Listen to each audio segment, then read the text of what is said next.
Irmãos, abramos nossas Bíblias no livro dos Salmos, capítulo 18, verso 30. O caminho de Deus é perfeito, a palavra do Senhor é provada. Ele é escudo para todos os que nele se refugiam. Vamos fazer um destaque nessa primeira frase. O caminho de Deus é perfeito. Vamos ainda ao Salmo 25.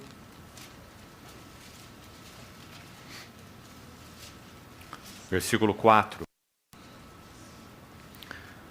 Aqui há uma oração. Faze-me, Senhor, conhecer os teus caminhos. Ensina-me as tuas veredas. Faze-me conhecer teus caminhos. Ainda, verso 9. Guia os humildes na justiça e ensina aos mansos o seu caminho. Ainda o verso 12. Ao homem que teme ao Senhor, ele o instruirá no caminho que deve escolher. Salmo 86, verso 11. Ensina-me, Senhor, o teu caminho, e andarei na tua verdade. Dispõe-me o coração para só temer o teu nome. Ainda mais um salmo, 95, versos 10 e 11. Durante 40 anos estive desgostado com essa geração e disse: é povo de coração transviado, não conhece os meus caminhos. Por isso jurei na minha ira, não entrarão no meu descanso. Lembrando que esse par de versos aparece também em Hebreus 3, versos 10 e 11, exatamente a citação do Salmo 95, se referindo ao fato do povo de Israel errar no seu coração e não conhecer os caminhos do Senhor. Estes sempre erram no coração, não conheceram meus caminhos. Vamos ainda ter uma palavra de oração.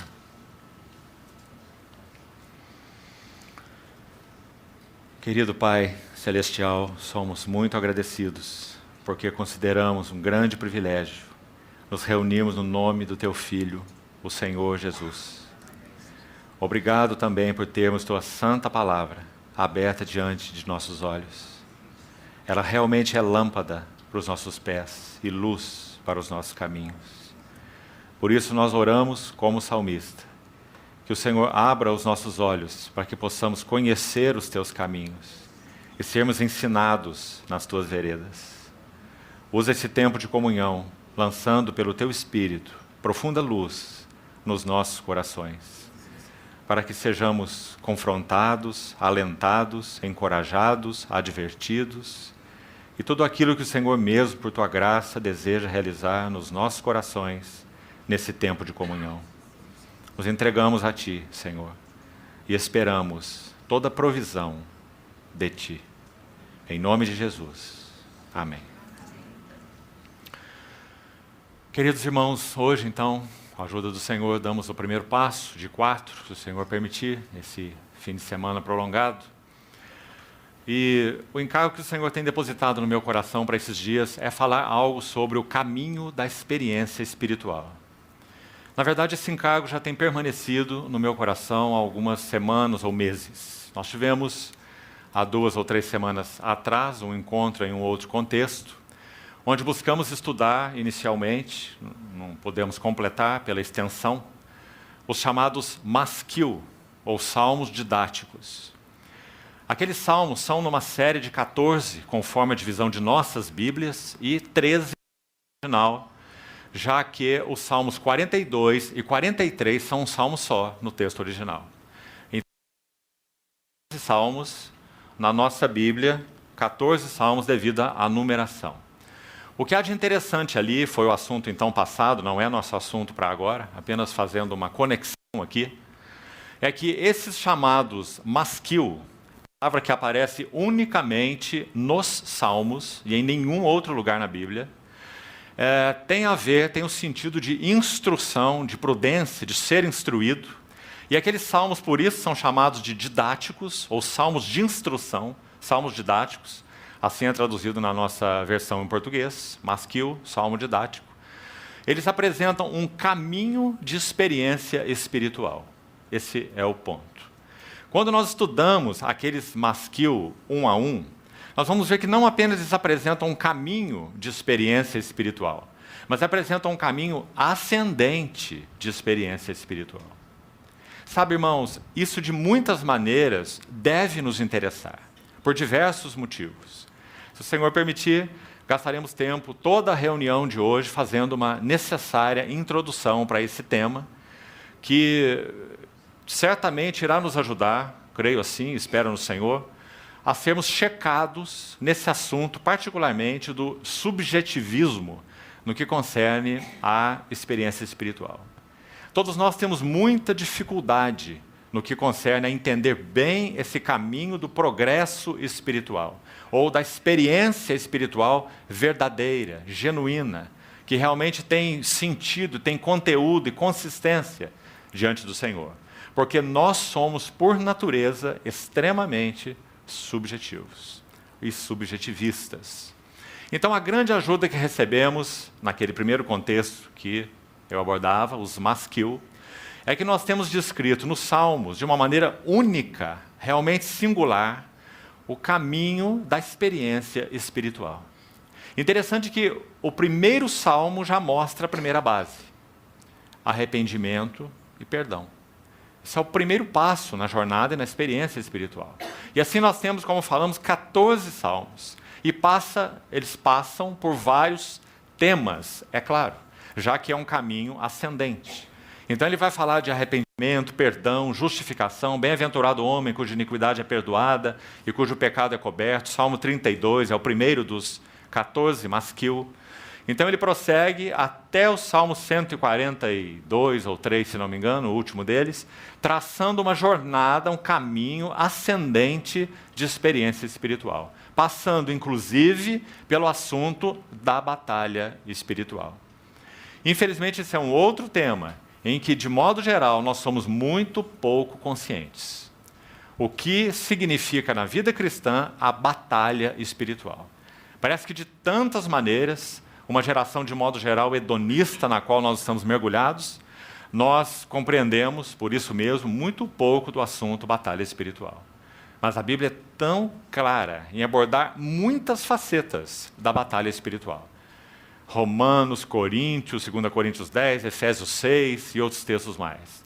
Então, o caminho da experiência espiritual, de acordo com aqueles masquilim ou masquil, os salmos didáticos, passa pelo tema batalha espiritual.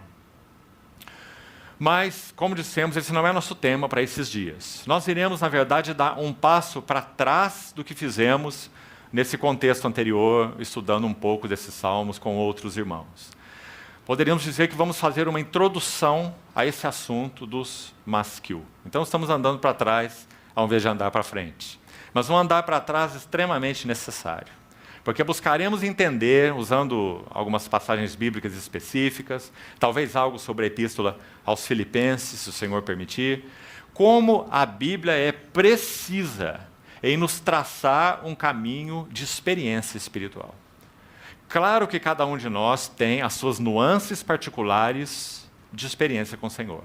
Mas a Bíblia traça um mapa, uma jornada, um caminho, para que nós estejamos seguros se essa chamada experiência espiritual, aqui coloquemos entre aspas, que estamos vivendo, ela é genuína.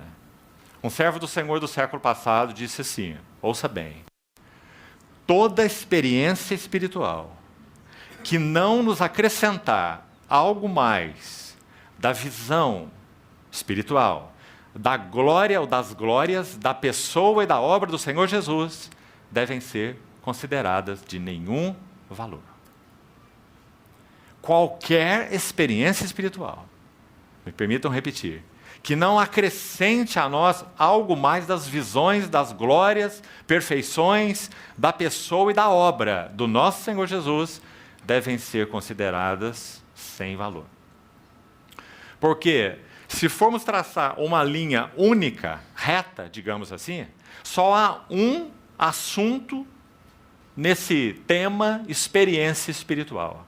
Deus deseja revelar as belezas de Cristo a nós. Esse é o caminho da experiência espiritual.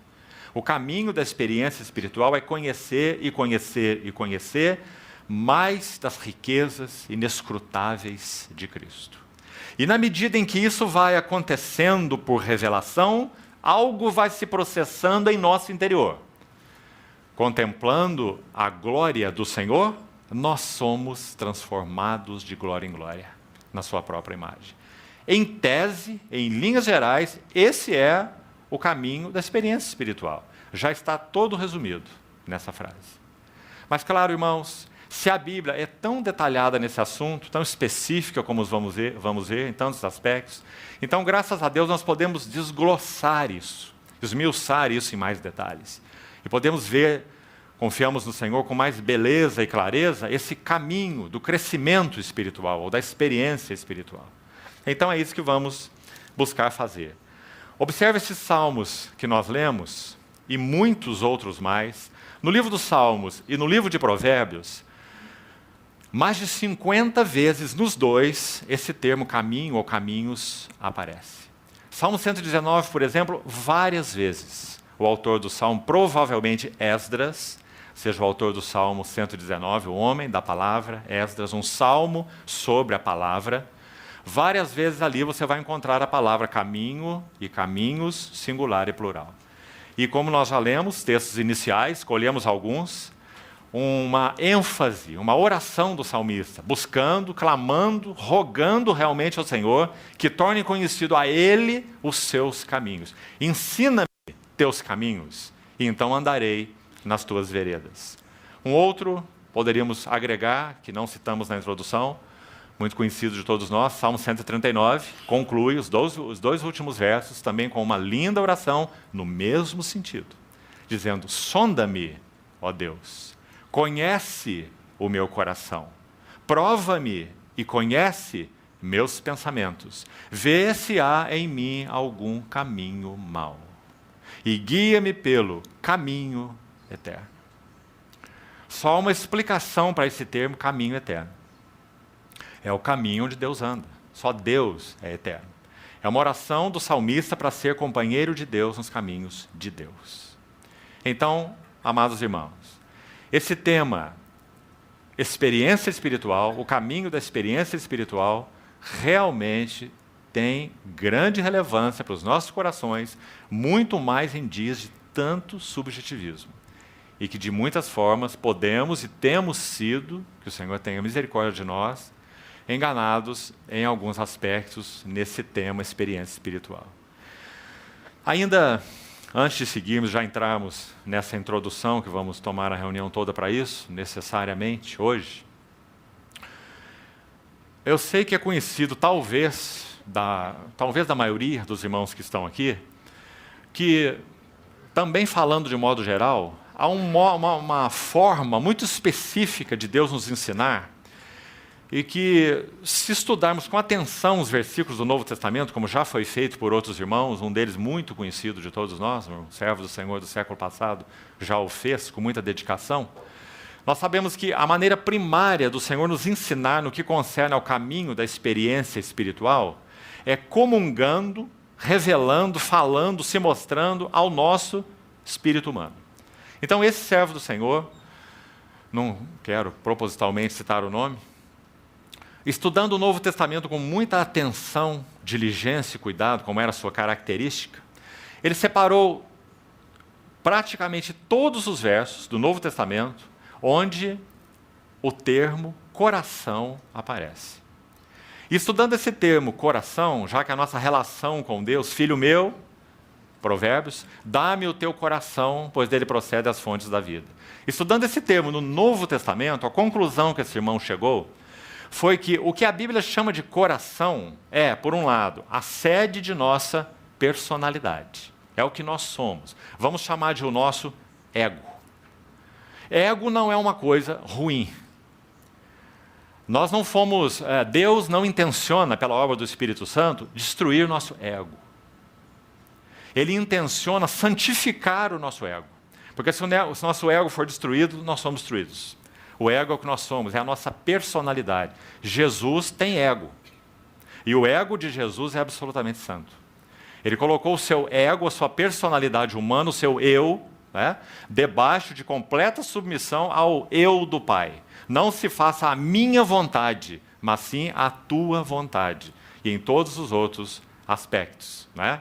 Então precisamos ser muito cuidadosos para entender esse tema aí, para não entrarmos em caminhos de filosofia oriental, né? E nos perdermos aí nesse entendimento do ego. E qual é o trabalho do Senhor em nosso ego. Então, coração, voltando ao tema, coração é o nosso ego, é o que nós somos, nossa personalidade. Agora, se juntarmos os versículos como esse irmão o fez, o que a Bíblia chama de coração? Coração é composto de todas as funções de nossa alma. Nossos pensamentos, então a Bíblia fala de pensamentos do coração. O coração pensa, então a mente está incluída no assunto do coração. Está entendendo? A Bíblia também fala dos sentimentos do coração. O coração também sente, então emoções também estão incluídas nesse termo coração. Coração decide, coração escolhe, resolve, então a questão volitiva também está incluída no coração. Desejos do coração. Pensamentos, sentimentos, desejos do coração. Mas há um outro elemento que agora compõe, podemos assim dizer, é uma faculdade do nosso espírito humano e não da alma. E esse elemento se chama consciência. E a Bíblia usa a consciência também atrelada ao coração. Então não quero alongar muito com isso, vou citar um exemplo. 1 João 3, 20 e 21. Se o nosso coração não nos acusar, quem acusa é a consciência. Romanos 2, Paulo diz que os pensamentos do homem, mesmo sem lei, do gentio, que procede por natureza de conformidade com a lei, Romanos 2, você deve conhecer o texto, ele diz que os seus pensamentos mutuamente acusam-se ou defendem-se, quando Deus julgar o segredo dos corações dos homens. Então essa faculdade específica de acusar ou defender é uma função da consciência. E 1 João 3, 20 e 21 aplica ao coração, dizendo, se o coração não nos acusar, temos confiança. Mas se o coração nos acusar, então Deus é maior que o nosso coração e conhece todas as coisas. Então você compreendeu isso primeiro? Coração, então, abrange toda a nossa alma, e lembre-se, a alma é sede de nossa personalidade. O homem foi feito alma vivente, é o que nós somos. Nossos pensamentos, nossos sentimentos, nossos desejos, né? E mais essa faculdade do nosso espírito chamada consciência. Né? Isso é o coração, segundo a Bíblia. Então, de modo geral, de novo, como Deus nos ensina? Deus tem comunhão conosco, Deus é espírito e tem comunhão conosco em espírito. Porque Deus é espírito, importa que seus adoradores o adorem em espírito e em verdade. Aí esse mesmo irmão, fazendo um exercício mais detalhado um pouco, ele vai nos ajudar a ver que também não é uma ideia, uma conclusão dele, é uma conclusão do Novo Testamento.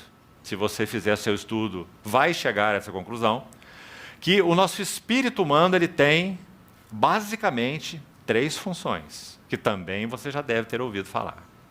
Uma função de intuição, como foi chamado, ou se quisermos, de iluminação. Uma função de comunhão. E a terceira, já citei, consciência. São 3 faculdades do espírito humano. Então, meditando sobre isso, 3 imagens me ocorreram. Eu gostaria de compartilhar com você, que penso ser de ajuda, e vai te ajudar a memorizar o que significa essas funções do espírito humano. Então, pense assim. Intuição ou iluminação. Então pensa em uma lâmpada. O espírito do homem é a lâmpada do Senhor. Provérbios 20, 27. A qual esquadrinha todo o corpo. Então Deus é espírito, tem comunhão conosco no espírito, e Ele ilumina o nosso espírito para que nós conheçamos as coisas de Deus e as coisas do homem. 1 Coríntios 2. Ninguém conhece as coisas de Deus senão o Espírito de Deus. E as coisas do homem ninguém as conhece, senão o Espírito do homem. Então o Espírito de Deus ilumina o espírito do homem para que conheçamos as coisas de Deus e as coisas do homem. Não é? Por isso o Espírito do homem é a lâmpada do Senhor. E graças a Deus por esse maravilhoso trabalho da graça. É por causa dessa iluminação que nós podemos conhecer a Deus. Conhecer a Deus seria um assunto impalpável, intangível, inalcançável para qualquer um de nós. 1 Coríntios 2,9. Nem olhos viram, nem ouvidos ouviram, nem jamais penetrou em coração humano o que Deus tem preparado para aqueles que o amam. Mas na sequência, verso 10. Mas Deus nolo revelou pelo Espírito. Porque o Espírito a tudo perscruta, até mesmo as profundezas de Deus. Tão claro, né? Então, voltemos lá de uma maneira bem didática. Primeira função do Espírito do homem, receber iluminação do Espírito de Deus. Intuição, como esse irmão chamou, talvez essa palavra iluminação, penso, seja também uma palavra extremamente adequada. Paulo ora assim pelos Efésios: iluminados sejam os olhos do vosso coração para saberdes. Não é assim? Efésios capítulo 1. Então, iluminação, lâmpada. Primeira função do espírito humano, lâmpada, iluminar. Nenhuma luz sobre Deus teríamos, nenhuma luz sobre nós teríamos, sobre nós mesmos. Nenhuma luz sobre nada teríamos, nem sobre a vida, nem sobre o mundo, nem sobre a igreja, nem os propósitos eternos de Deus, nada. Cegos seríamos, a não ser que Deus tomasse uma decisão, e Ele tomou. Comunicar luz ao nosso espírito humano. Deus que disse, de trevas resplandecerá luz. E Ele resplandeceu nos nossos corações, para a iluminação do conhecimento da glória de Deus na face de Cristo. Então está aí, intuição ou iluminação, uma lâmpada. Segundo, comunhão, outra função do espírito humano. Agora, para pensar em um outro objeto para guardarmos, mesa. Talvez não haja um objeto para expressar melhor comunhão do que mesa, não é? Principalmente para os mineiros de Minas Gerais, lugar de ter comunhão na mesa, né? Então, mesa, comunhão. Fiel é Deus pelo qual fostes chamados à comunhão do seu Filho Jesus Cristo, nosso Senhor. A figura é o Pai Celestial de um lado da mesa, nós, os chamados por Ele, do outro lado da mesa, e na mesa, o Filho. Então o Pai tem comunhão com os chamados no Filho, e tem comunhão do Filho, comunhão de seu Filho. Não apenas no seu Filho, mas de seu Filho. Que coisa preciosa é essa, né? Então está aí a segunda imagem. Não é a função da alma, é a função do Espírito. Graças a Deus. Porque como vamos seguir com a ajuda do Senhor nesses dias, nossa alma é tão volúvel, é tão vulnerável, é tão inconstante e instável. Então, graças a Deus, porque a comunhão é mantida, guardada e preservada no Espírito. Então está aí a segunda função, comunhão, representada por uma mesa. Terceira função que já citamos, consciência. Também somos muito gratos ao Senhor por essa função do espírito humano. Vamos usar um objeto para representá-la, e o objeto seria uma porta, talvez o melhor deles. Porque a consciência no espírito humano tem a função de fazer aquele trabalho ali, regular tudo o que quem está aqui dentro quer que entre ou não quer que entre. E também regular o que quer que saia e o que não quer que saia. Essa é a função da consciência. Tudo aquilo que entra em nosso espírito, a consciência registra, fala, detecta e julga ou critica. Como isso é importante. É a função de juízo. E também o que sai. Se sai, por exemplo, de nossas bocas algo inadequado, a nossa consciência, a função, esse órgão, essa faculdade, consciência do nosso espírito humano, irá falar algo a nós. Você não deveria ter falado assim. Você errou. Você não está certo. Essa palavra foi inadequada. Não é? Essa é uma função da consciência. Sabe por quê, irmão? Isso é tão maravilhoso e precioso. Quando o falar de Deus atinge aí a nossa consciência, Nós tentamos muitas vezes, se é o caso, e infelizmente o fazemos muitas vezes, arrazoar com a nossa consciência. Então nós tentamos justificar, nós tentamos de alguma maneira explicar aquilo, mas isso é por causa disso, mas eu falei porque ele também falou, porque isso aconteceu, ou o outro fez, o outro não fez. Nós tentamos driblar a nossa consciência. Mas quando o Espírito Santo fala a nossa consciência, ele não passa primeiro pela nossa mente ou pelos nossos pensamentos. Ele tem um acesso direto à nossa consciência. Isso é uma grande bênção quando ele o faz, né? Mesmo que tentemos driblar a nossa consciência, o Espírito Santo continua tendo um acesso direto à nossa consciência. E quantas vezes ele pleiteia tanto conosco, até que nós cheguemos à conclusão do que ele deseja, né? Então vejam que funções abençoadas, divinas, benditas, né, são essas que o Senhor plantou no nosso espírito. Uma lâmpada para sermos iluminados. Aqueles que andavam em trevas, hoje são filhos da luz. Iluminação para conhecer Deus na face de Cristo. Veja que bênção a mesa de comunhão. Comunhão do seu Filho. O que Deus tem para nos servir nessa mesa é seu Filho. Nós, os chamados que estamos do lado de lá, estamos nos deleitando na comunhão do Filho. Quanto mais nos deleitamos na comunhão do Filho, mais do Filho é formado em nós. Comunhão. Então, basicamente, esse é o caminho da experiência espiritual. Colocamos, inicialmente, você se lembra, em uma frase, né? O caminho da experiência espiritual é conhecermos as riquezas de Cristo e Cristo ser formado em nós. A frase inicial que colocamos. Agora avantajamos um pouquinho mais. O caminho da experiência espiritual passa por Deus se mostrar, se manifestar, falar pelas funções do nosso espírito. Então ele vai iluminar o nosso espírito, ele vai ter comunhão conosco no espírito, e graças ao Senhor, essa comunhão pode e deve ser ininterrupta, permanente, não há por que não ser, a não ser que andemos de modo ofensivo ao Espírito Santo. Não é? Do contrário, é uma comunhão sem trégua, graças ao Senhor, e a consciência, mesma coisa. Então, basicamente, esse é o caminho do Senhor nos ensinar. Agora, nós vamos usar o tempo de hoje, como falávamos no início, buscando dar 4 passos, creio que será possível, que vamos buscar ser bastante objetivos nessa introdução.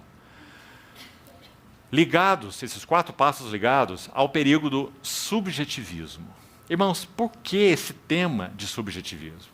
Deixe-me ilustrar então um pouco a respeito disso.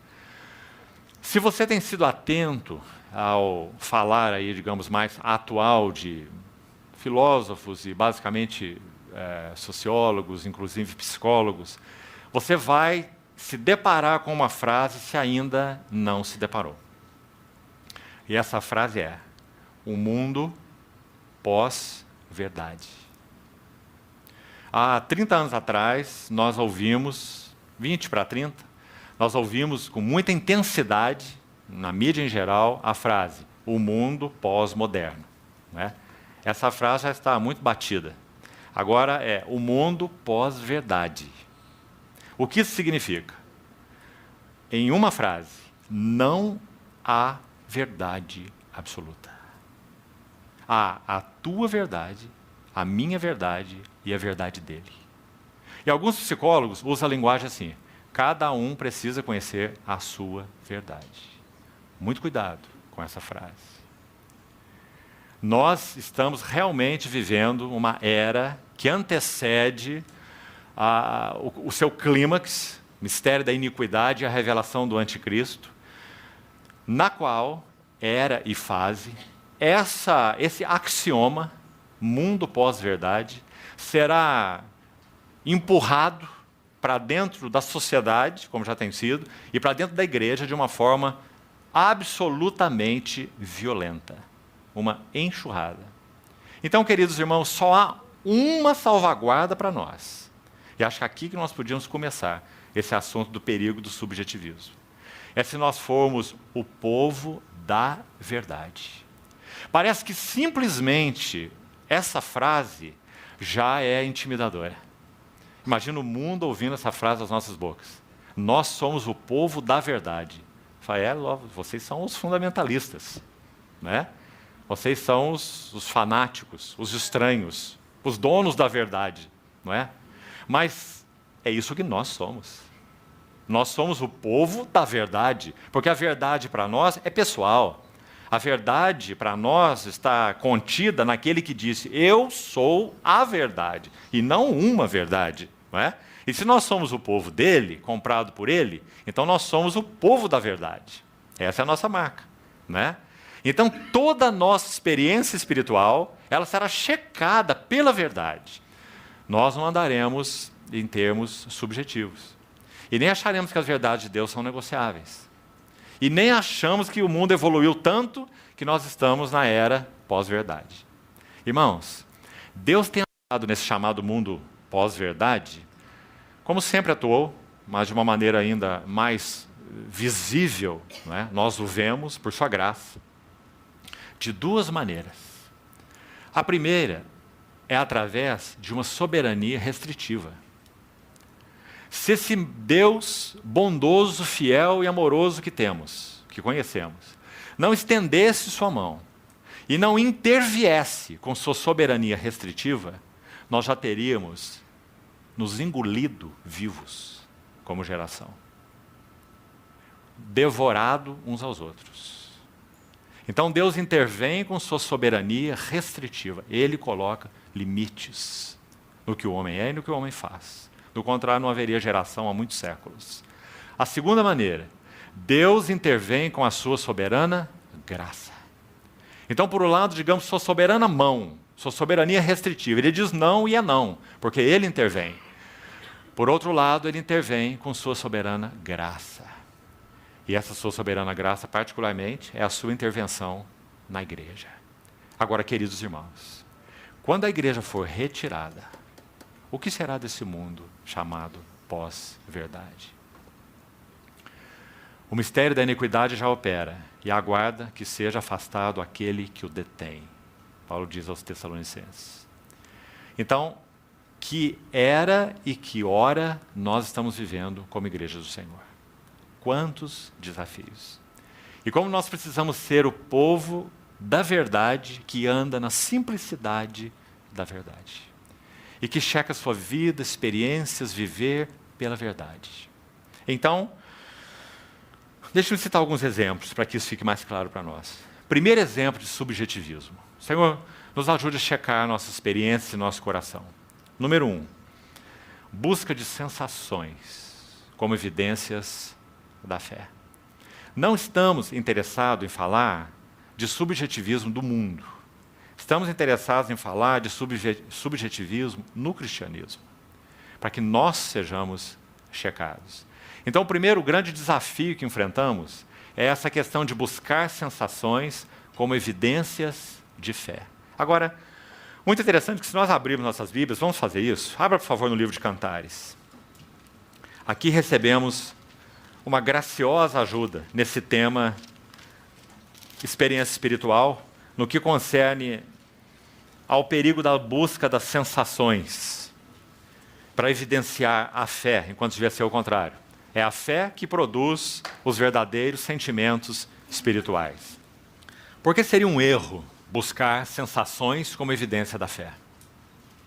Parece que esse tema é um tema apenas para novos convertidos, né? E talvez alguns de nós pensem que já passaram dessa fase e não tem necessidade mais de buscar sensações como evidências da fé. Mas se permitirmos que o Senhor nos sonde, irmãos, nós realmente iremos ver o quão dependente nós somos de sensações, para que tenhamos a nossa vida de fé confirmada. E não chegamos a nada, porque o caminho de Deus é o contrário. É a genuína fé nos concedendo verdadeira experiência, ou sensações, ou sentimentos espirituais. Veja o livro de Cantares nessa sequência interessante. Olha o capítulo 3.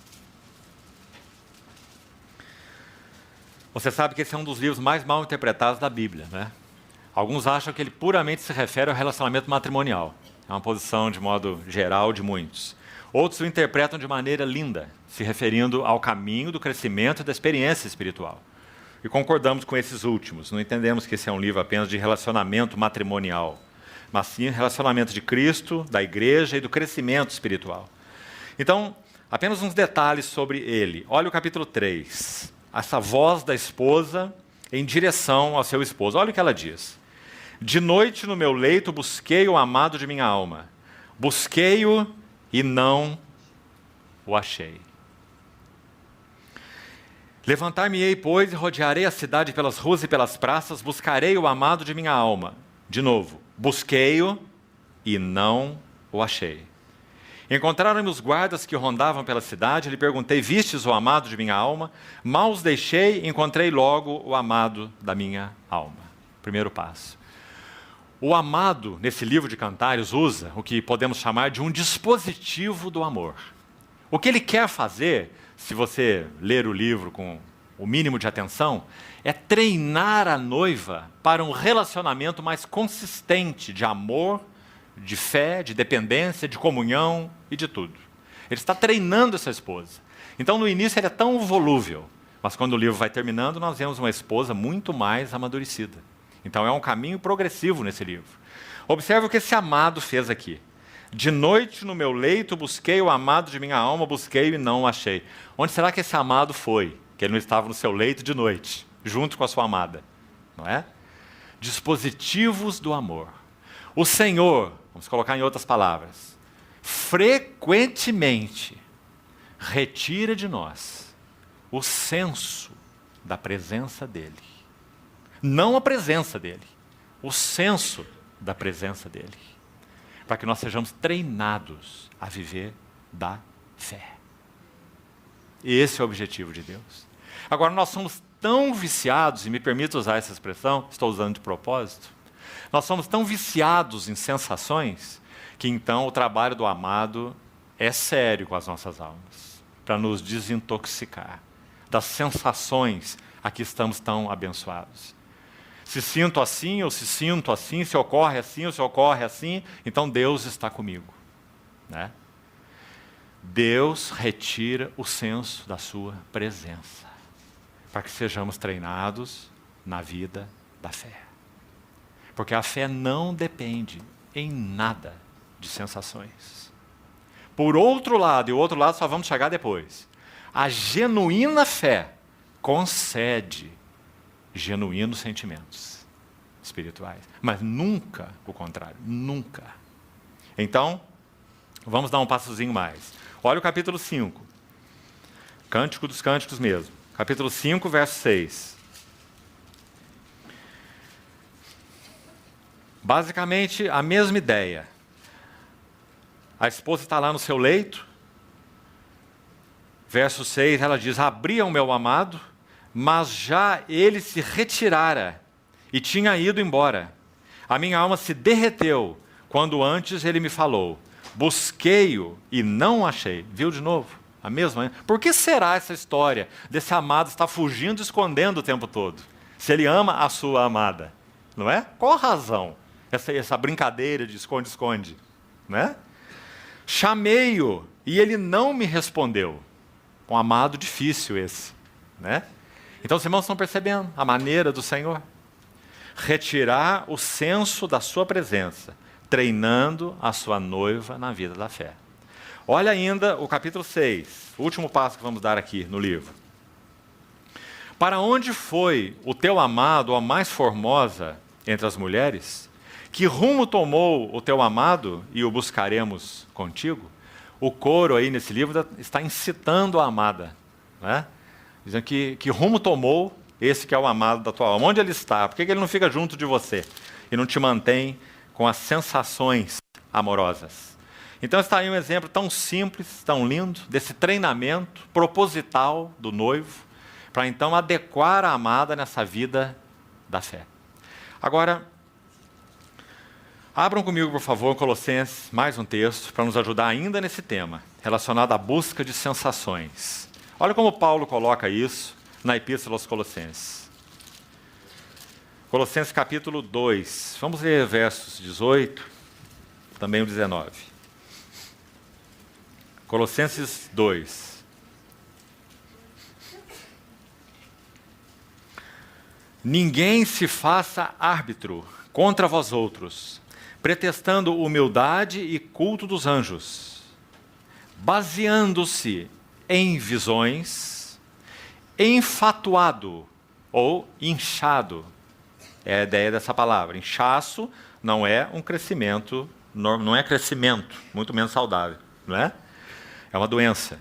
Então, enfatuado, sem motivo algum na sua mente carnal. O que Paulo chamou aqui de mente carnal?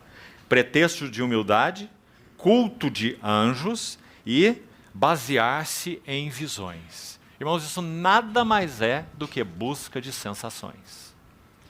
Então, Paulo está muito claramente escrevendo aos irmãos colossenses, condenando uma vida cristã baseada em sensações.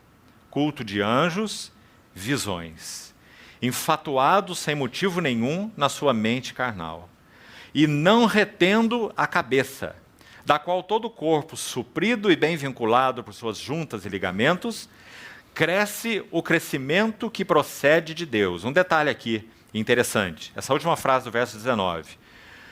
Na verdade, o texto original tem mais a ver com a seguinte tradução: por suas juntas e ligamentos cresce com o aumento de Deus. Então, como que o corpo de Cristo cresce? Com o aumento de Deus nele. Então, esse corpo cresce quando Deus nele aumenta. E quando que Deus nele aumenta? Quando a cabeça é retida. Isso é vida da fé, não é? Não é baseando-se em visões. Não é pretexto de humildade. Não é, segundo o verso 18 disse ainda, culto dos anjos, não é? Quanto tipo de sensações. Então, irmãos, busca de sensações como evidência de fé é um caminho de erro. Porque toda a intenção do dedicado, precioso, Espírito Santo é treinar nossa vida da fé. Então, vamos para o lado positivo desse aspecto, desse primeiro ponto aí, as sensações como evidência de fé. Será então que nós estamos condenados a uma experiência espiritual sem sensações? Será? Será que isso é divino? Será que esse é o caminho de Deus? Graças ao Senhor que não. Mas qual é o equilíbrio disso? Abra, por favor, na primeira epístola de Pedro. Veja que texto rico, irmãos, nesse tópico. 1 Pedro capítulo 1, verso 6. Vamos iniciar no verso 6.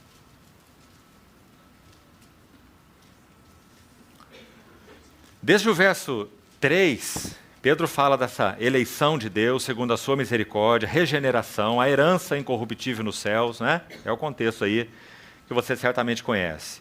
No verso 6 ele diz, nisso exultais.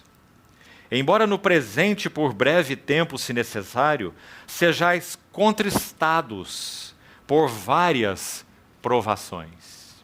Os irmãos estão vendo por que o Espírito Santo deseja nos treinar na vida da fé? Esse versículo está começando a deixar claro para nós. É impossível que um cristão viva no mundo sem várias provações, sem vários sofrimentos, de toda sorte. Então, se não formos treinados na vida da fé, nós iremos naufragar na fé, porque iremos buscar sensações como evidências da fé. Então, aqui Pedro coloca o contrário. Ele diz, exultais contristados por várias provações, para que o valor da vossa fé, está vendo? O treinamento, uma vez confirmado, mais precioso do que o ouro perecível, mesmo apurado por fogo, redunde em louvor, glória e honra na revelação de Jesus Cristo, a quem, não havendo visto, há mais. De novo, veja a ênfase da fé. Não o vimos e o amamos. Não vendo agora, mas crendo, exultais, mais uma vez a palavra exultais, com alegria indizível e cheia de glória. Em outros contextos, em outros tempos em que estivemos juntos, aqui mesmo, com os irmãos, em Londrina, Me lembro que li para os irmãos um texto pequeno do diário de Jonathan Edwards, falando sobre uma das suas experiências espirituais. O tema era esse. E nessa pequena frase, ele comenta que em 1737, quando caminhava por um bosque em função de sua saúde e tal, ele vai descrevendo assim o relato, e então fala da sua experiência espiritual. Obviamente, uma experiência espiritual genuína. Obviamente, uma experiência espiritual que o tomou de surpresa. Conhecendo esse irmão, aqueles que o conhecem pela sua literatura, sabem que ele não foi aquele bosque buscando sensações espirituais. Ele era um homem de fé e que vivia a vida da fé. E ele descreve o que aconteceu com ele naquele bosque. As sensações, as experiências espirituais derivadas da contemplação de Cristo, derivadas da visão da glória de Cristo. Ele diz que foi tomado por uma visão da glória de Cristo, e ele não explica se essa visão foi física, muito provavelmente não, mas sim visão espiritual. Tomado por uma contemplação, uma visão, um vislumbre da glória de Cristo de tal maneira, que então ele disse que por cerca, ele diz, não posso precisar quanto tempo isso durou, mas talvez cerca de 1 hora. E na maioria desse tempo, eu estava imerso em copiosas lágrimas, assim ele descreve. Agora, se você não conhece essas coisas sobre Jonathan Edwards, você se espanta, porque ele era um homem extremamente racional.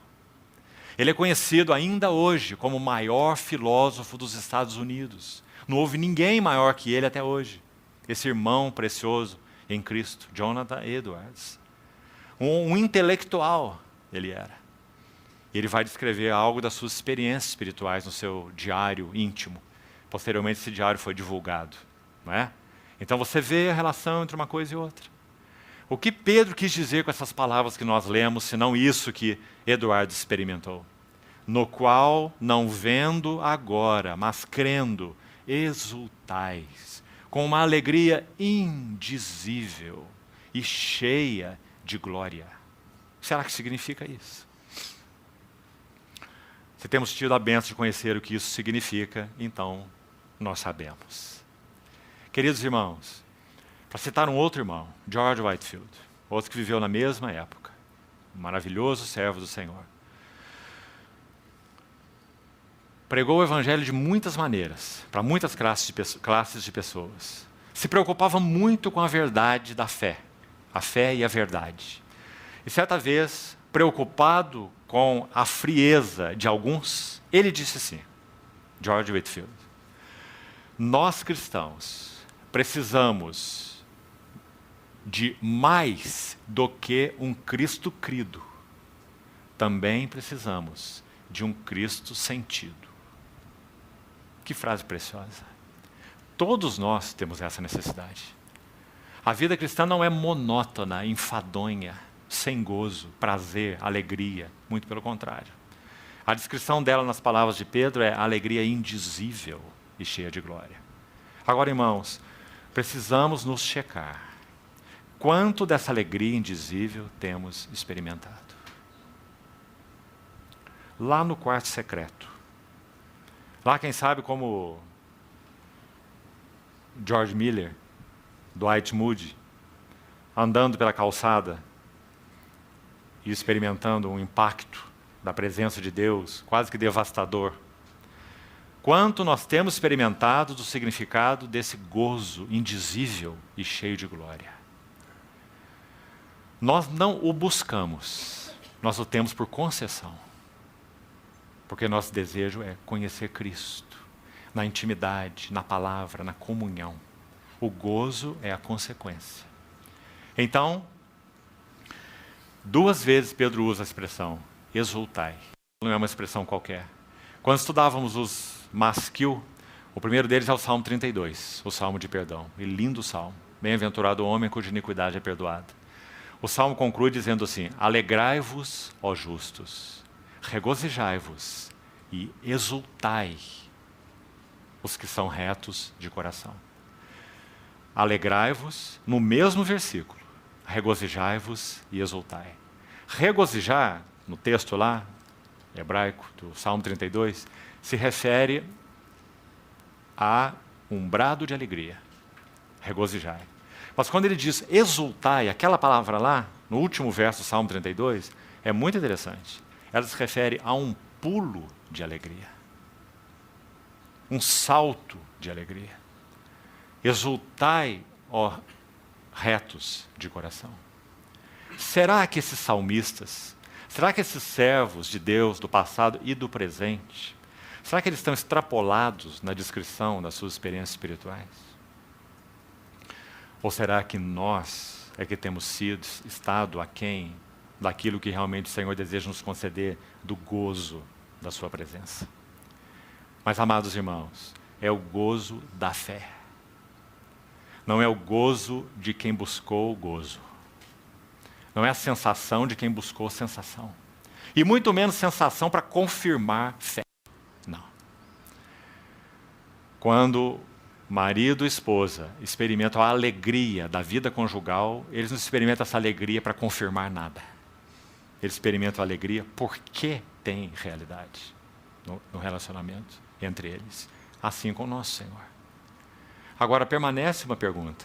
O Senhor não deseja nos conceder o gozo de sua presença? O Senhor não deseja nos conceder o gozo no meio de várias provações? Então, que o Senhor possa usar essas frases para checar e ajustar nossos corações nesse tema. Então, o primeiro tópico aí com relação ao perigo do subjetivismo. Buscarmos sensações para evidenciar fé. Mas então toma esse cuidado aqui. A verdadeira fé nos conduz a verdadeiras e santas sensações. Experiência cristã genuína. Segundo ponto. Vamos abrir na segunda epístola de João. Aqui há, na segunda e na terceira epístola, alguns versículos que eu gostaria que nós lêssemos.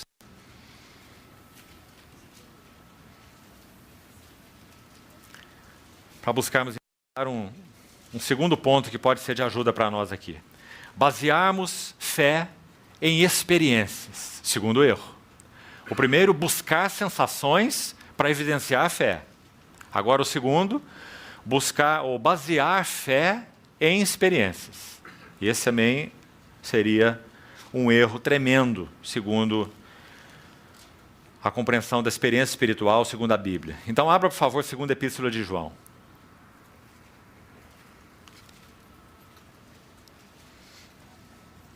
Nós estamos falando do mundo pós-verdade, então escute o que João tem a nos dizer, nesses poucos versículos que introduzem essa epístola.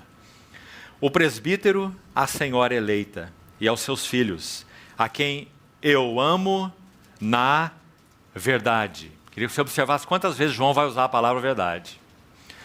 O que será que João quis dizer com amo na verdade? Nós podíamos, sabe, irmãos, termos um estudo aqui sobre esses 4 versículos que nós vamos ler. Para essa noite, só esses 4 versículos. Que lindos eles são. João está falando que não é um amor de emoção, não é um amor subjetivo, não é um amor de simpatia, não é um amor de empatia, não é um amor porque gosto dessa característica ou daquela outra, daquele fulano ou daquele ciclano. Está compreendendo isso tudo? Quanto do nosso relacionamento é baseado nessas coisas, que são totalmente espúrias, uma areia movediça.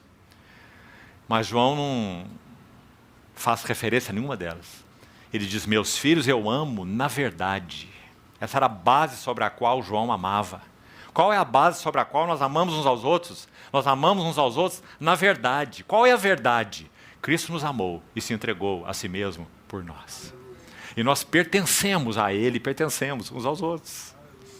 Nós não nos amamos com base em afinidades, nem em simpatias, nem em características de personalidade, nem em nada. Se fazemos, erramos. Violamos a lei do amor na casa de Deus. Então, meus filhos a quem eu amo na verdade. E não somente eu, mas também todos que conhecem a verdade. Esse é o apóstolo da verdade, não é? Você sabe que João usa a palavra verdade no evangelho dele, no evangelho, apenas no evangelho, se não me engano, 25 vezes. Não somente eu, repetindo, mas todos que conhecem a verdade, por causa da verdade, que permanece em nós e conosco estará para sempre, está vendo? Nós somos o povo da verdade. Nós possuímos a verdade e a verdade nos possui. Não é? Verso 3. A graça, a misericórdia e a paz da parte de Deus Pai e de Jesus Cristo, o Filho do Pai, serão conosco. Como, irmãos, serão conosco? Graça, misericórdia, paz serão conosco como? Em verdade e amor. Os irmãos estão vendo? Verso 4. Fiquei sobremodo alegre em ter encontrado dentre os teus filhos os que andam na verdade. Parece que João não sabe falar outra coisa, só a verdade. Os irmãos estão vendo? Irmãos, todo esse movimento também avassalador nos nossos dias e só irá se intensificar. Ecumenismo. Unidade, unidade, unidade, unidade. Quanto mais se prega sobre unidade, mais divisões nós temos. Não é? Por quê? Porque a base da unidade qual é? Verdade. Não há unidade genuína e nem que interesse para Deus, que não seja baseada exclusivamente na verdade. Então nunca se esqueça isso, amado irmão. A verdade é a base da unidade. É claro que a verdade se refere aqui à verdade essencial. O Deus triuno, a encarnação, a obra do verbo, e etc. Aquilo que é essencial, na verdade, há coisas que são secundárias. Não é? E deixa o secundário no secundário. Não vamos criar problema por causa disso. Não é? Mas se não houver uma base sólida da verdade com V maiúsculo, em Cristo e bíblica, revelada, sobre a qual nós temos comunhão, então não temos comunhão nenhuma. Nós temos relacionamento baseado em alguma coisa que não é a verdade. E nem temos unidade bíblica, porque a unidade bíblica é um subproduto da verdade. Por isso Paulo em Efésios 4 vai dizer, preservando a unidade do Espírito no vínculo da paz. Né? Como podemos preservá-la? Guardando a verdade. Então aqui está João, com essas palavras tão lindas, com ênfase na verdade, andar na verdade, conhecer a verdade, por causa da verdade, um amor na verdade. Não é? Agora, veja como ele inicia a terceira epístola. Logo em seguida aí, 3 João. O presbítero ao amado Gaio, a quem eu amo na verdade. A mesma expressão repetida agora para a pessoa de Gaio. Né? Eu o amo na verdade. Amado, acima de tudo, faço votos por tua prosperidade e saúde, assim como é próspera a tua alma. Pois fiquei sobremodo alegre pela vinda de irmãos e pelo seu testemunho da tua verdade. Em que sentido? Gaio tinha uma verdade particular que era só dele? Claro que não. João está dizendo que aqueles irmãos deram testemunho de que Gaio era um homem da verdade. Né? Como tu andas na verdade.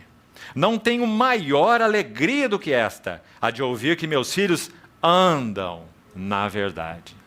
Por isso, de novo, Efésios 4. Seguindo a verdade em amor, cresçamos em tudo, naquele que é o cabeça. Né? Então, aí está. Deixe-me citar, ainda nesse tópico, buscar evidências da fé, né? Buscar basear fé em experiências, mais uma vez. O servo do Senhor que já citei no início também do século passado. Ele escreve algo no seu livro, num dos seus livros, muito interessante, que acho que é de muita ajuda para nós. Espero que você guarde isso para sempre. Ele coloca uma ilustração com relação a esse assunto fé e experiência. Ele coloca assim, sobre um muro caminham 3 pessoas. A pessoa da frente se chama fato. A pessoa que vai atrás, nesse muro estreito, se chama fé. E a pessoa que vai atrás, a terceira, se chama experiência. Enquanto a fé, que é a pessoa do meio, mantém os seus olhos fixos no fato, que é a pessoa que vai à frente, tudo vai bem. Quando a fé volta os seus olhos para olhar a experiência, ela cai do muro. Porque ninguém caminha olhando para trás em cima de um muro. Não é? Fato, fé, experiência. Toda experiência espiritual genuína é resultado de fé no fato eterno. Irmão, exemplo, Romanos 6. O inimigo de Deus e a nossa carne vão usar muitas maneiras para tentar nos convencer que nós não morremos com Cristo. Compreende? Olha como você está irritado. Quase todo dia você arruma uma briguinha. Você está muito vivo. Você não morreu com Cristo. Olha a sua experiência. Compreendeu? O que é que você vai responder? Um outro servo do Senhor, também do século passado, um outro irmão ainda, estava vivendo um tempo de uma esterilidade ministerial enorme. Agora, o que ele chamou de esterilidade ministerial era o seguinte: ele conhecia a Bíblia inteira, dava aulas bíblicas e disse que ele poderia pregar sobre qualquer livro da Bíblia, sem nenhum esboço, colocando as suas ideias centrais, a sua carga de cada um dos 66 livros da Bíblia. Esse era o irmão que disse que estava vivendo esterilidade espiritual no seu ministério. E estava mesmo. Então o que ele fez? Ele disse para sua esposa: eu vou para o meu quarto e você não me chame, não me incomode por nada. Eu vou ficar lá, eu tenho que chegar a uma decisão diante de Deus. Porque meu ministério, meu serviço ao Senhor é tão estéril. E sabe o que aconteceu naquele quarto? Esse professor da Bíblia leu mais uma vez um texto que certamente ele sabia de cor. Romanos 6. Foi crucificado com ele o nosso velho homem, para que o corpo do pecado seja tornado sem efeito e não sirvamos mais o pecado como escravos. De alguma maneira, naquele dia, a luz raiou. E ele compreendeu o quê? Que tudo que ele estava fazendo até ali estava sendo feito com diligência, sim, dedicação, mas na energia natural, na energia da carne. Foi crucificado com ele o nosso velho homem. Então, queridos irmãos, quando nossa fé se baseia no fato, a experiência vai se seguir. Nós afirmamos a fé no fato contra a experiência. Porque o fato de Deus é imutável. Então, o que nos resta nesse assunto da experiência espiritual? Basearmos a nossa fé no fato. Se a nossa fé não é baseada em experiência, a verdadeira fé, assim como falávamos no primeiro tópico também, produz genuína experiência. Aqui quero lembrar uma outra frase de um outro irmão, muito linda, um servo do Senhor de imenso fervor, também do século XX. Ele disse assim: quando as verdades de Deus não passam pelo filtro de lágrima dos nossos olhos, tem pouco proveito para o nosso coração. O que ele quis dizer? Que, embora os fatos de Deus permanecem fatos sempre, graças a Deus por isso, há necessidade de que a nossa fé abarque, se aproprie do fato. E quando nossa fé se apropria do fato, resultado, sentimentos genuinamente espirituais. Então a palavra de Deus realmente toca o nosso coração, as verdades de Deus nos comovem, nós nos deleitamos nelas, nós podemos dizer: o Senhor fala conosco pessoalmente, intimamente, né? Então, não erremos também nesse segundo aspecto pelo lado oposto. A verdadeira fé, sim, produz experiência espiritual, mas a fé não é apoiada em experiência espiritual, né? Sustentada por experiência espiritual. Vamos ao último texto nesse tópico, e vamos partindo para o final. Isaías 50. Esse é um rico capítulo sobre o servo do Senhor, nosso Senhor Jesus. Verso 10 diz assim: quem há entre vós que tema ao Senhor e que ouça a voz do seu servo? Ele andou em trevas sem nenhuma luz, e ainda assim confiou em o nome do Senhor e se firmou sobre o seu Deus. Aí está nosso Senhor Jesus, o servo do Senhor, vivendo uma absoluta vida de fé. Quando ele olhava para João, para Pedro, para Tiago, para as circunstâncias, para aqueles que o seguiam, só trevas. andou em trevas sem luz nenhuma, e ainda assim confiou em o nome do Senhor e se firmou sobre o seu Deus. Agora o verso 11 é uma exortação, diz assim: Eia todos vós, que acendeis fogo, vos armais de setas incendiárias. Andai entre as labaredas do vosso fogo, e entre as setas que acendestes. De mim é que vos sobrevirá isto, e em tormentas vos deitareis.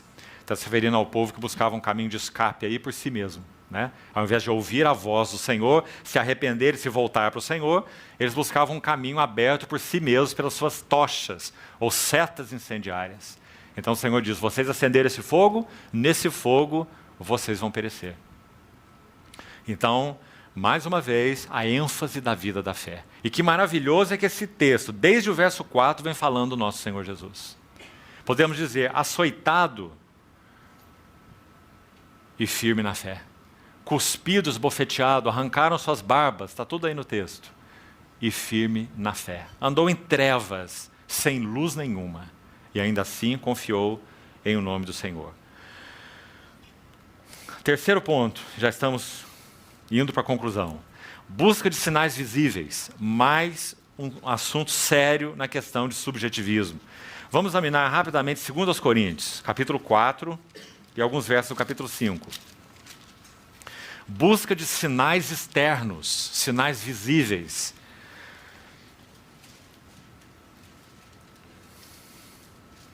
Segundo aos Coríntios 4, verso 16 diz assim: Por isso não desanimamos.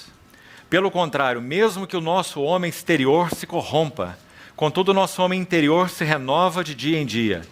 Porque a nossa leve e momentânea tribulação produz para nós eterno peso de glória, acima de toda comparação. Olhe com atenção esse verso 18. Não atentando nós nas coisas que se veem, mas nas que se não veem. Porque as que se veem são temporais, e as que se não veem são eternas. Onde há espaço para a busca de sinais externos nessa passagem? Sinais visíveis, podemos assim dizer. Seja da presença do Senhor, da aprovação do Senhor, ou seja lá o que for. Então, caminho de subjetivismo, mais uma vez. Busca de sinais visíveis, busca de sinais externos. Irmãos, precisamos ser confrontados com essas coisas, para que o Senhor nos livre desse caminho de externalidades, para que realmente sejamos treinados numa vida da fé. Muito mais isso se fará necessário, quanto mais o dia do Senhor se aproximar. Ainda aí no capítulo 5, avançando um pouquinho, diz assim, vamos ver o 6, e com ênfase no verso 7. Verso 6 diz: Temos, portanto, sempre bom ânimo, sabendo que enquanto no corpo estamos ausentes do Senhor. Que expressão interessante essa de Paulo, né? Um homem cheio da presença do Senhor, um homem que andava diante da face do Senhor, né? Está dizendo, enquanto neste corpo estamos ausentes do Senhor. Claro, ele está falando dessa plenitude que viria quando plenamente na presença do Senhor, né?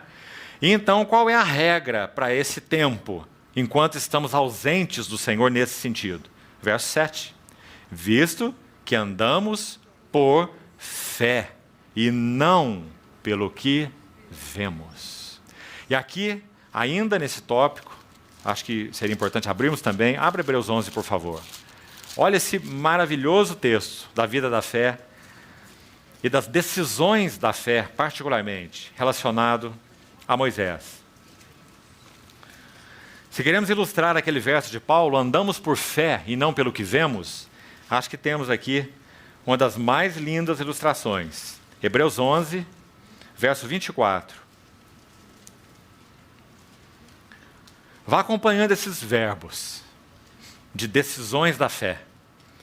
Pela fé, Moisés, quando já homem feito, recusou.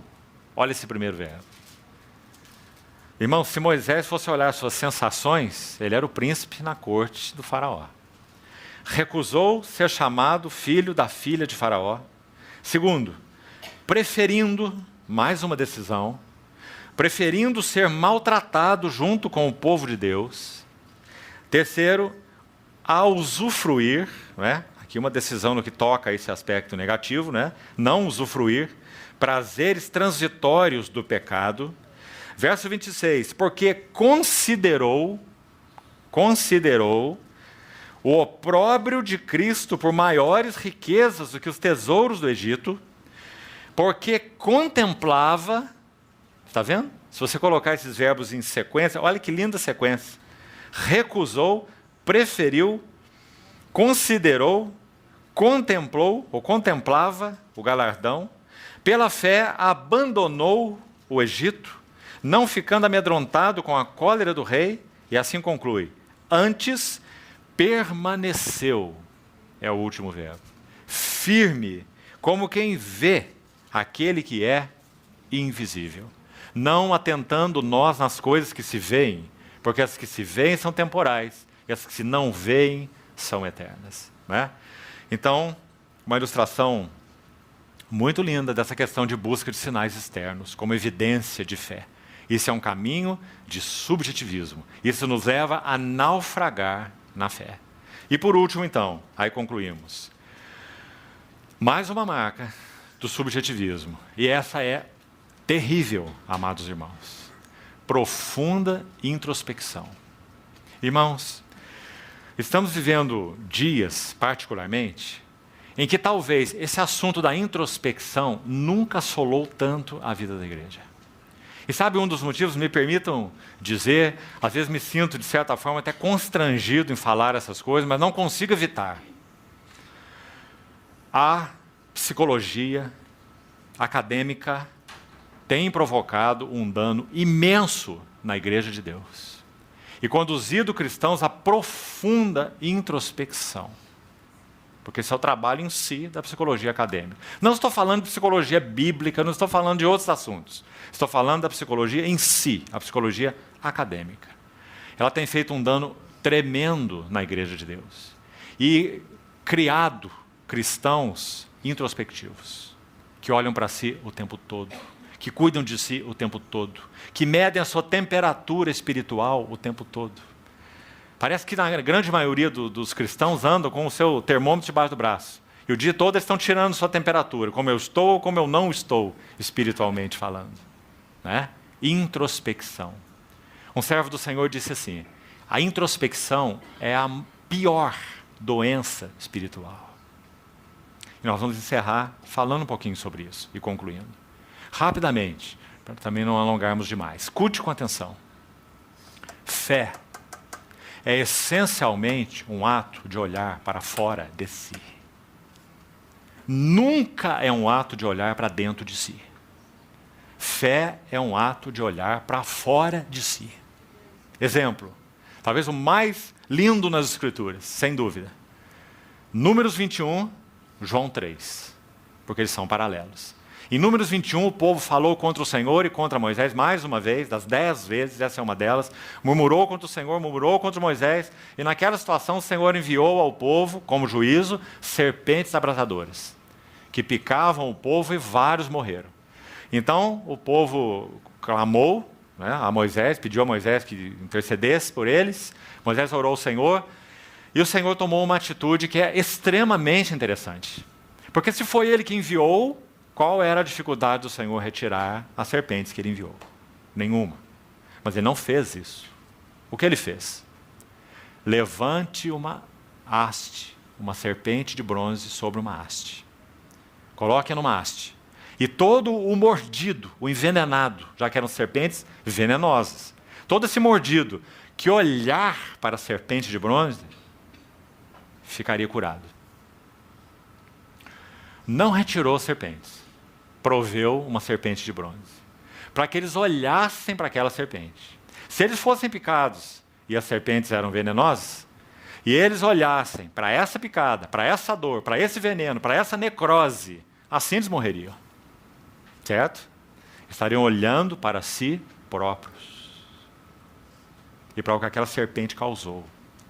Mas se eles olhassem para a provisão de Deus, a serpente de bronze, aquele veneno não teria nenhum efeito neles. Nosso Senhor vai usar essa figura para falar de fé. Assim como Moisés levantou a serpente no deserto Importa que o Filho do Homem seja levantado, para que todo que nele crê tenha vida eterna. Não é maravilhoso, amados irmãos? Então o que é fé? É olhar para si? É se auto-investigar? É medir a temperatura espiritual? É saber o quanto você está se tornando mais santo? Crescendo? Quanto mais de Cristo está sendo formado em você? Que o Senhor nos ajude, irmãos. Fé é olhar para Ele. Olhando firmemente para Jesus, o autor e consumador da fé. Que em troca da alegria que lhe estava proposta, suportou a cruz e não fez caso da vergonha. De novo, olhe a vida da fé do nosso amado Senhor. Então o texto de Hebreus conclui nos exortando e dizer, então considerai, Hebreus 12, 3.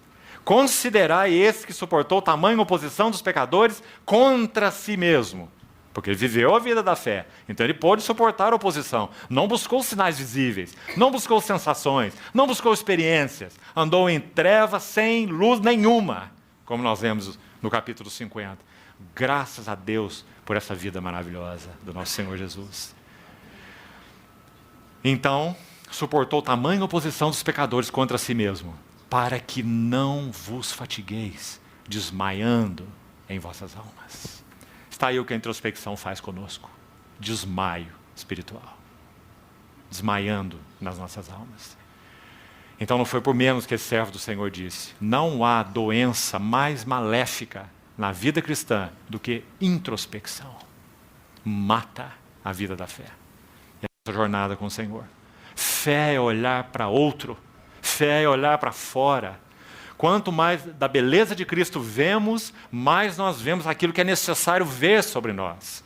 Nos passos que vamos dar futuramente nesses dias, se o Senhor permitir, vamos entrar um pouco mais detalhes nisso. Quando Paulo aborda ali em Filipenses a verdadeira circuncisão. Adoram Deus no Espírito, se gloriam em Cristo, estão vendo quem Ele é, olhos iluminados, contemplando as glórias e perfeições do Senhor. E então, adoram Deus no Espírito, se gloriam em Cristo, não em si, se gloriam em Cristo e não confiam na carne. Irmãos, a única maneira de conhecermos os contornos serpenteantes que essa nossa carne tem é olharmos para Ele. Se tentarmos conhecer isso fazendo autoexame, nós estamos aniquilados. É na tua luz vemos a luz, porque em ti está o manancial da vida.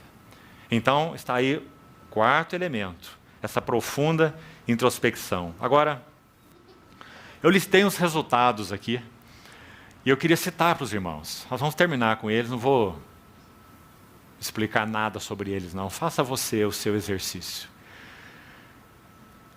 Para mim, são os resultados mais óbvios da introspecção e não poderia deixar de ser os mais terríveis. E veja, o primeiro resultado de uma vida introspectiva: angústias. Muitas vezes aquela angústia volante. Sabe o que é angústia volante? É que você não sabe de onde veio e nem para onde vai. Você só diz, estou angustiado, eu não sei, uma angústia. Não é? Irmãs não são especialistas em falar isso para seus maridos, né? Estou com uma angústia hoje, não é assim? Chama angústia volante. Angústia sem causa. Sabe qual é a causa? Introspecção. Então, primeira causa, a primeira consequência é a angústia. Segunda, também muito óbvia, instabilidade espiritual. Não dá, irmãos, para termos uma vida constante com o Senhor, andando de modo introspectivo, consultando a nós mesmos o tempo todo. E você, a terceira característica, eu vou citá-la para exemplificar com a ilustração que eu ia dar: incapacidade de se envolver com outras pessoas. O introspectivo é incapaz de se envolver, porque ele pensa em si o tempo todo. Ele pensa no que ele falou e no que ele não falou, no que ele fez e no que ele não fez, no que ele devia e no que ele não devia ter feito, pensado ou falado. Não é? Ele é o centro de todas as coisas. Isso é o introspectivo. Né? E todos nós, por natureza, digamos assim, estamos nesse laço, porque o pecado fez isso conosco. O pecado nos introverteu. Não é? Então, Está aí, o terceiro, incapacidade de se envolver. Como podemos viver a vida da igreja? Como podemos nos envolver uns com os outros? Como podemos servir uns aos outros? Como podemos ter uma mão única no serviço ao Senhor, no amor, e não aquela escondida que fica esperando retribuição? Impossível se vivermos vidas introspectivas, né? Não conseguiremos nos envolver. Terceiro, ou quarto, depressão. Irmãos, uma das maiores fontes de depressão é a introspecção. A outra, o polo oposto dela, soberba. Considerando-nos suficientes, capazes, e seja lá o que for, né? Porque somos introspectivos. Então, nossa avaliação é superfaturada, né? A depressão e a soberba são polos extremos do mesmo problema, da introspecção. E por último, também sugerimos, e esse mais grave, devaneios mentais. Sabe, queridos irmãos, nós temos tido a oportunidade de comunhão com muitos irmãos e jovens em particular, em muitos contextos. Tem sido grande a luta de jovens atualmente com devaneios mentais. Devaneios. E introspecção é a porta aberta para devaneios mentais. Claro, a mente está entregue a si mesmo, consultando a si mesmo o tempo todo, sentimentos, pensamentos e suas coisas, e a si próprio, né? Sem esse olhar fixo, fora ao Senhor. Devaneios de toda espécie. Devaneios para pensamentos estranhos, devaneios para pensamentos, inclusive, de morte, de suicídio. Devaneios para pensamentos impuros. Muitos devaneios mentais, resultados de introspecção. Enfim, concluindo, o grande ganho, o triunfo do inimigo no Éden foi exatamente retirar o homem do senso, da comunhão, do jardim, da presença de Deus, Gênesis 3, e voltar o homem para dentro de si mesmo. Sereis como Deus conhecedores. Introversão, introspecção. Então, que o Senhor possa Ele mesmo nos ajudar, explicar, aplicar na vida, experiência e jornada de cada um de nós, né, os contornos do que falamos. E amanhã, se o Senhor permitir, nós vamos para a Epístola aos Filipenses e vamos buscar estudar aquela epístola no contexto experiência cristã normal, ou caminho da experiência espiritual, que aquele maravilhoso livro tem para nos ensinar em 4 capítulos, a Epístola aos Filipenses.